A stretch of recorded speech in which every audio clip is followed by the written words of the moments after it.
I do not hate the Mavic 3 Pro. I actually think it's a technological marvel and I would love to fly one of them. But I do want to elaborate a bit on the problems that you will run into if you, as a regular consumer like me, buys a Mavic 3 Pro and expect that you can fly this inside urban areas. So last week we got the DJI Mavic 3 Pro. And I put out a video where I kind of elaborated a little bit about what I think about this drone. And I was not particularly happy to kind of find out that they pushed the weight of the drone above 900 grams. This has sort of an impact for people that are flying in Europe under the EASA drone regulations. I put out a statement that you had to establish a 50-meter safety zone below the drone if you are flying in urban areas. The exact number is not correct and it's a little bit more granular than that, but there's still a safety zone that you need to handle. Before we look into those details and you will understand the impact that it has to choose the Mavic 3 Pro against the previous Mavic 3 models, I also want to correct another error that sneaked into that video, and that is that the Mavic 3 Classic will still be available. So it's only the previous Mavic 3 and the Mavic 3 Cine that's going to be retired.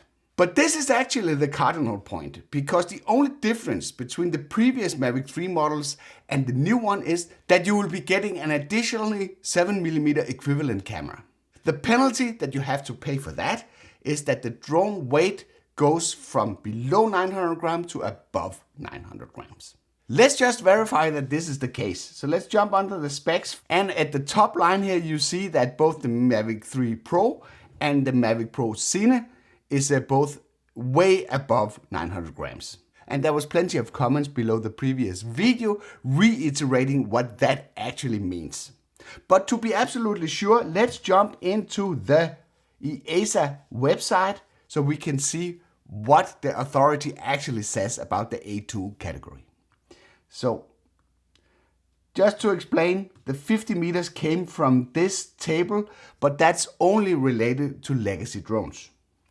So if I scroll down here, there is a headline that says how to operate drones in the open category from the 1st of January 2024.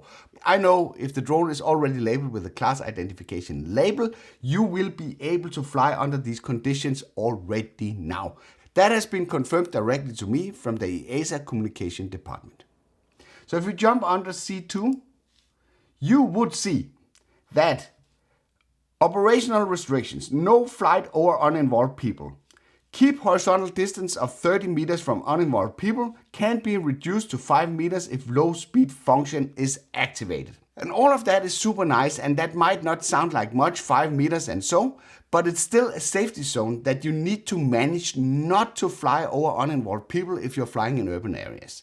If you are a solo creator and you are out with your drone and you need to focus on all the stuff that goes on in the air, if you then have to focus on what's going on the ground as well, this is going to make your job significantly more difficult. The previous versions, including the Classic, are labeled with the C1 class identification label. I know the Mavic 3 was released before the class identification label was available, but it's actually possible to retroactively certify the drone. Another important thing that you need to realize, and this is probably why it has the Pro label, it requires you to have the A2 certificate to be able to fly it under the EU EASA rules. And this actually means that you need to attend a course, and it's probably going to, at least here in Denmark, it has to be physical, where you have to attend it and you have to pay a lot of money to get that kind of certification. Does that mean that you can't fly the Mavic 3 Pro? No, not at all. If you can't comply with the A2 certificate, you can always fly it in A3, which means that you have to fly the drone at least 150 meters away from urban areas. And if you ask me, which you sometimes do, this put a lot of restrictions into the ownership of a fantastic drone like this. And so let's just scroll up here and see the difference. So a C1 under 900 gram, the operational restrictions are that you should try to avoid to fly over uninvolved people, but in case that it happens, the time should be minimized. That's a pretty crucial difference actually, because under the C2 it's not allowed, but here if it happens, you just need to minimize the time. And you're not allowed to fly over groups of people. but there are no restrictions of safety zones whatsoever. And you can fly the drone with a simple online certificate like the A1, A3. All right, let's just scroll through the comments here and see if there's anything else that we need to answer while we're at it. Joseph Dawson, he suggests that they release a lighter battery for the drone, and in this way make the Mavic 3 Pro go below 900 grams. Unfortunately, the legislation is put together in a way that equipment that is actually approved for the drone, meaning the battery with the original weight, that would be the weight that would be the one that determines what airspace the drone would be flying. So in principle, if they had to pull that one off, they would have to release a battery that is super lightweight, that only fits inside this drone and would prevent you from buying other batteries inside the EU region. Then there might be a way for them to push the drone into that segment.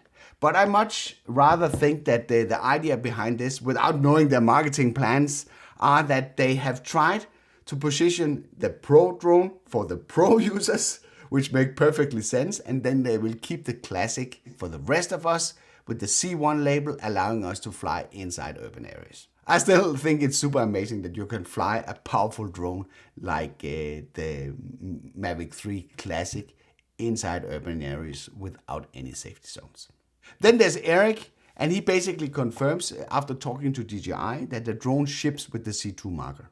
Then Armando Ferrero is suggesting that the drone will be more item that will be used in the specific category where you get access to do a lot of stuff which is not possible in the open category. But if you think that path is easier, then you are absolutely wrong. The level of documentation that is needed to fly in the specific category is absolutely insane and is only reserved for highly professionals. And this one is a funny one. Now we know why the Mavic 3 Pro has 7 times zoom. And of course that refers to that if it has to fly in the A3 category 150 meters away from urban areas. That's a funny one. And a reiteration that the drone is only for the Pro users and they already have an A2 license, so it's not a big step. No, of course it's not a big step if you have the A2 license, but you still need to deal with that safety zone, yeah? And adds the additional information that we just looked up, that the 5-meter rule when slowing the drone down, flying, and 30 meter if you are flying faster. Alright, I hope that clarified some of the mistakes from the previous video, as well as give you some clear insight into what are the implications of jumping onto the Mavic 3 Pro wagon if you don't have an A2 certificate. I hope you liked this video. If you did, then feel free to give it a like. If you didn't like it, feel free to press the dislike button twice. Thank you for watching, and I'll be seeing you around.